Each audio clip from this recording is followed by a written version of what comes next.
Assalamualaikum warahmatullahi wabarakatuh.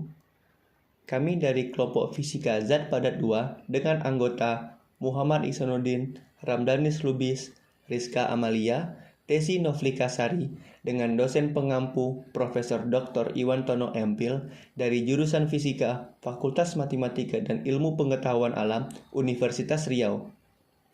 Di sini kami akan memaparkan materi tentang model elektron bebas terkuantisasi. Yang pertama, latar belakang. Berbicara mengenai bahan padat dan atom, secara umum, setiap jenis bahan padat yang disusun oleh atom-atom selalu mengandung elektron di setiap atomnya. Namun demikian, elektron-elektron tersebut ada yang terikat pada ikatan atom dan ada juga yang bebas. Nah, elektron dikatakan bebas bila mana elektron tersebut dapat bergerak secara bebas dari satu titik ke titik lain di seluruh kristal. Dengan kata lain, elektron bebas didefinisikan sebagai elektron yang dapat bergerak bebas tanpa adanya gaya luar yang mempengaruhinya dan memiliki energi potensial sama dengan nol. Elektron yang bersifat demikian disebut dengan elektron bebas. Sedangkan elektron yang tidak dapat bergerak bebas, yakni elektron yang terikat pada atom maupun ikatan antar atom, disebut dengan elektron terikat. Struktur ikatan pada bahan logam memungkinkan zat padat jenis ini mengandung elektron bebas. Sedangkan bahan bukan logam lainnya, yaitu bahan-bahan yang mempunyai ikatan ionik atau kovalen, tidak memiliki elektron bebas. Dengan adanya elektron bebas ini, logam mempunyai sifat-sifat yang khas, seperti penghantar listrik dan penghantar panas yang baik, serta permukaan yang mengkilat, dan sifat pantulnya baik. Oke, kita akan masuk ke dalam pembahasan. Jadi di dalam pembahasan ini akan dibahas tiga poin, yaitu poin pertama ada kuantisasi energi elektron bebas, poin yang kedua adalah eksklusi Pauli, dan yang ketiga adalah perbedaan model elektron bebas terkuantisasi dengan model elektron bebas yang lain. Oke, pembahasan yang pertama ialah kuantisasi energi bebas, yang mana pada elektron bebas memiliki potensial itu sama dengan 0. Dan jika kita masukkan ke dalam persamaan Schrödinger, yaitu adalah min Haber kuadrat per 2m0 Labla kuadrat CR ditambah V0 sama dengan E dikali CR. Yang mana kita ketahui bahwa pada elektron bebas, potensialnya itu bernilai 0. Sehingga persamaan Schrödinger yang kita dapat adalah min Haber kuadrat per 2m0 Labla kuadrat CR sama dengan E CR. Itu akan kita buat menjadi persamaan 1.1. Nah, dari persamaan 1.1 akan ditemukanlah solusi fungsi elektronnya, yaitu adalah CR sama dengan A0 dikali E pangkat I K dikali R. Dan itu akan kita buat label yaitu 1.2, di mana nilai K itu merupakan adalah konstanta dari gelombang. Nah, kemudian kita bisa juga mendapatkan nilai elektronnya setelah kita substitusikan ke persamaan 1, yaitu kita akan mendapat EK sama dengan Haber kuadrat dikali K kuadrat per 2m0. Itu adalah persamaan 1.3. Nah, ketika elektron bebas tersebut bergerak dalam suatu kubus dengan rusuk L, maka haruslah dipenuhi persamaan berikut, yaitu adalah K kuadrat itu merupakan hasil dari Kx kuadrat ditambah Ky kuadrat ditambah Kz kuadrat. Karena ini adalah suatu kubus, yaitu adalah proyeksi 3 dimensi, sehingga ditulis seperti itu. Nah, dari hasilnya itu, kita akan bisa menyederhanakannya menjadi 2pi per L dikuadratkan, terus dikalikan dengan nx kuadrat ditambah ny kuadrat ditambah nz kuadrat. Itu akan kita tulis sebagai persamaan 1.4. Yang mana juga nx sama dengan ny sama dengan nz itu memiliki nilai dari 0 sampai plus minus tak hingga. Nah, kemudian ketika elektron bebas itu bergerak pada suatu kulit bola, dalam setiap ruang K-nya itu dipresentasikan memiliki volumenya itu sekitar 2pi per L pangkat 3. Nah, jadi semua elektron yang energinya sama dengan E terletak pada permukaan bola dengan jari-jari K itu memenuhi persamaan K kuadrat sama dengan Kx kuadrat ditambah Ky kuadrat ditambah Kz kuadrat. Nah, jadi kalau persamaan yang barusan kita sebutkan ini itu disubstitusikan ke persamaan 1.3, itu akan didapat K kuadrat sama dengan 2m0 dikali E per Haber kuadrat. Nah, jadi Ini adalah persamaan 1.5. Nah, setelah itu di sini diketahui juga bahwa semua elektron itu memiliki energi antara E dan E plus DE. Terletak dalam kulit bola yang memiliki jari-jari K dengan tebal kulit bola itu adalah dk. Nah, yang mana diketahui bahwa volume bola adalah 4/3 pi K pangkat 3. Nah, yang mana K tadi itu merupakan jari-jari dari si bola tadi. Nah, ketika kita turunkan volumenya ini terhadap nilai K atau terhadap jari-jari, maka akan didapat yaitu adalah 3 dikali 4/3 pi K kuadrat. Sehingga kita akan mendapatkan nilai dV-nya, yaitu adalah 4 pi K kuadrat dikali dk. Dan itu kita tulis sebagai persamaan 1.6.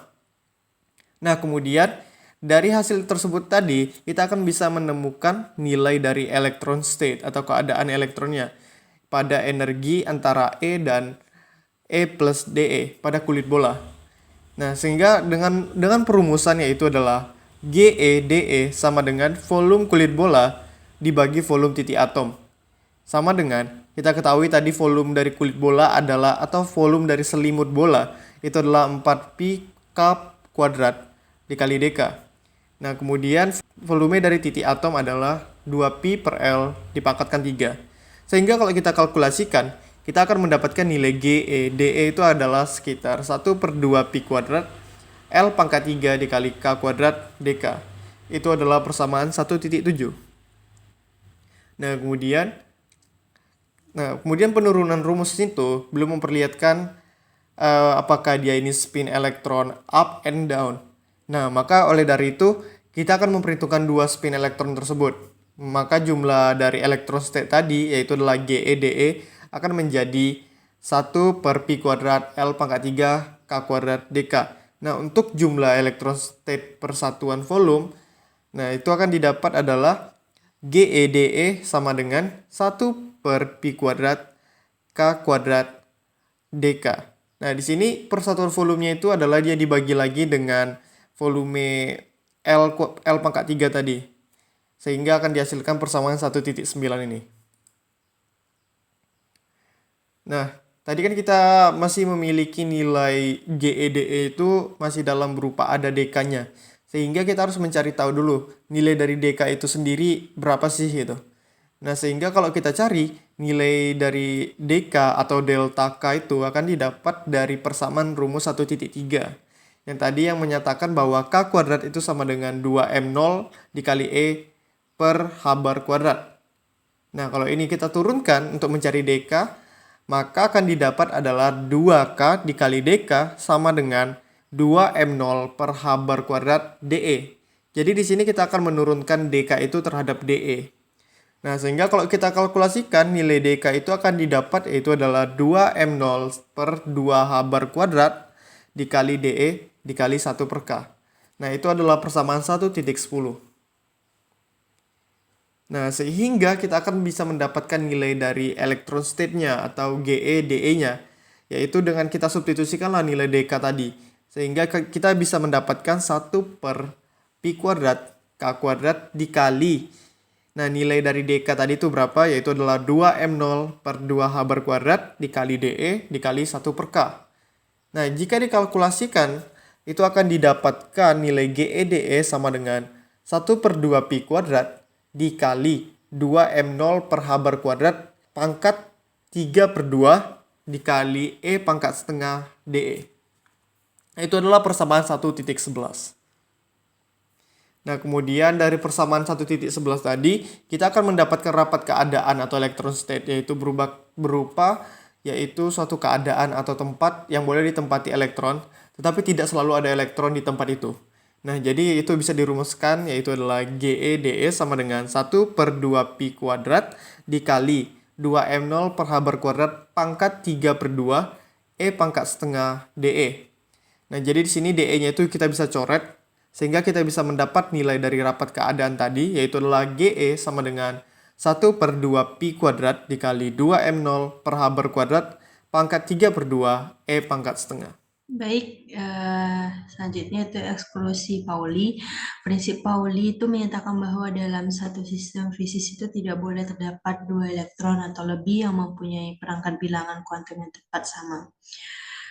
Yaitu prinsip larangan ini tuh dipenuhi oleh elektron yang mengikuti fungsi distribusi Fermi-Dirac. Yang pada suhu T sama dengan 0 Kelvin. Energi Fermi diungkapkan dalam bentuk EF atau 0 dan fungsi distribusi Fermi-Dirac. Lalu di eksklusi Pauli, dengan kata lain pada suhu T sama dengan 0 Kelvin itu semua tingkat energi E kecil dari EF terisi penuh elektron dan E besar dari EF 0 kosong. Hal ini berarti pada T besar dari 0 Kelvin, tingkat energi di atas EF sudah terisi sebagian dan di bawah EF menjadi kosong sebagian. Selanjutnya yaitu perbedaan model elektron bebas terkuantisasi dengan model elektron bebas yang lain. Yang pertama, kristal logam digambarkan sebagai superposisi dari jajaran gugus ion positif dan elektron yang bebas bergerak dalam volume kristal. Yang kedua, kumpulan elektron bebas itu mengikuti kaidah-kaidah fisika kuantum, yaitu mengenai kuantisasi energi elektron bebas dan larangan Pauli. Yang ketiga, pengaruh medan yang berasal dari jajaran ion positif diabaikan.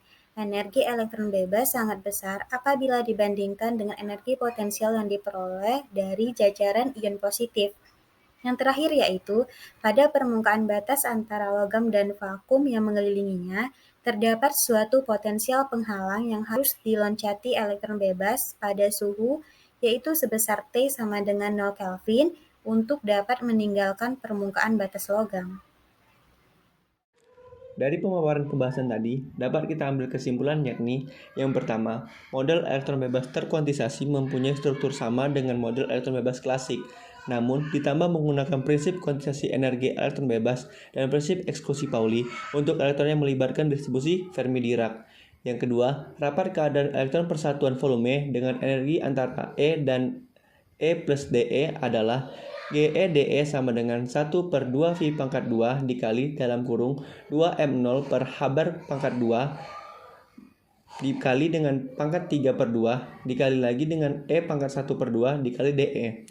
Sedangkan rapat elektron sebagai fungsi dari energi elektron dan suhu sistem yakni Dn sama dengan 1/2 V pangkat 2 dikali dalam kurung 2M0 per Haber pangkat 2 dikali pangkat 3/2 dikali E pangkat 1/2 dibagi 1 ditambah E pangkat E dikurang EF per KT dikali DE.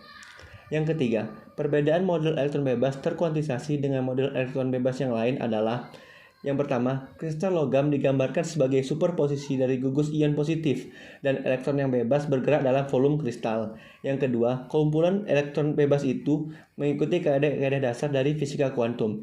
Yang ketiga, pengaruh medan yang berasal dari jajaran ion positif diabaikan. Baiklah, sekian dari pemaparan materi tentang model elektron bebas terkuantisasi dari kami. Mohon maaf jika ada salah dan terima kasih atas perhatiannya. Saya akhiri. Assalamualaikum warahmatullahi wabarakatuh.